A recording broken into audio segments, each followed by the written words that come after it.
So there's this really strange and honestly kind of worrying story unfolding in Meghalaya.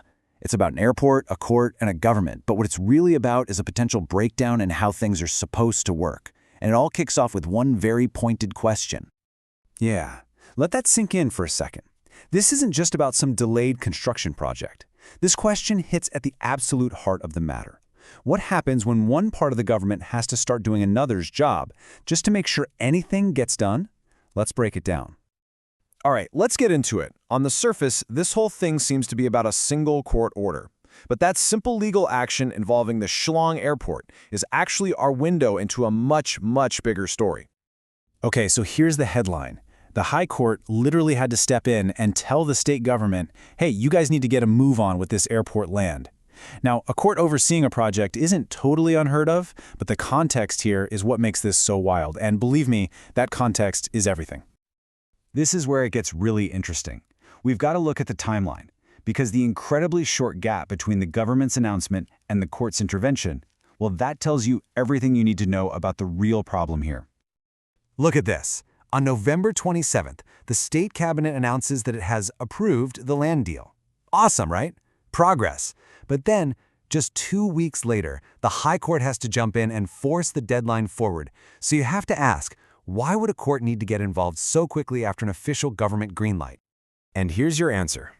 This wasn't just some routine follow-up. It was an act of what's been called judicial desperation. Think about what that means. It suggests the court had absolutely no faith that the government would actually act on its own decision.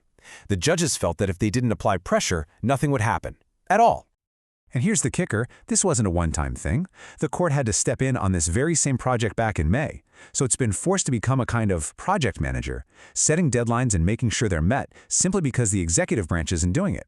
This isn't an accident, it's a pattern. So let's zoom out from the airport for a minute and look at the huge implications here. This isn't just about pouring concrete and building runways. It's about the basic principles of how our government is supposed to function, and it raises some pretty serious questions. At the heart of all this is a concept we all learn about, the separation of powers. It's simple, right? The executive branch governs, the legislature makes laws, and the judiciary interprets those laws. Each has its own lane. It's a system of checks and balances. But what happens when one of those branches just stops doing its job? And this brings us to the core debate. You could look at this and say it's judicial overreach, courts getting involved in things they shouldn't. But the other way to see it is as an executive vacuum, the idea that the courts aren't choosing to step in, they're being forced to fill a giant void left by a government that's just not acting.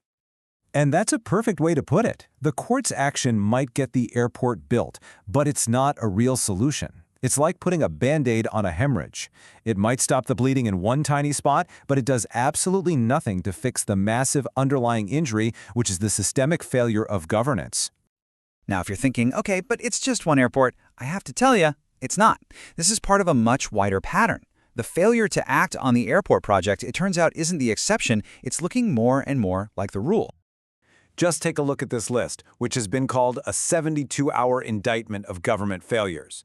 We're talking about deadlines for teacher pay being moved, huge tourism projects that only exist on paper, and a ton of money spent on festivals while basic services are neglected.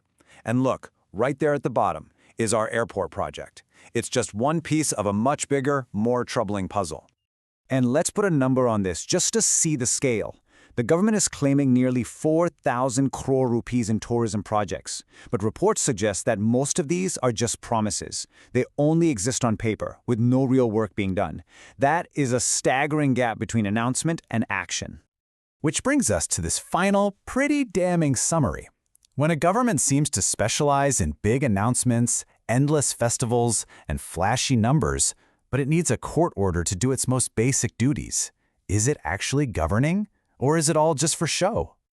So where does all this leave us?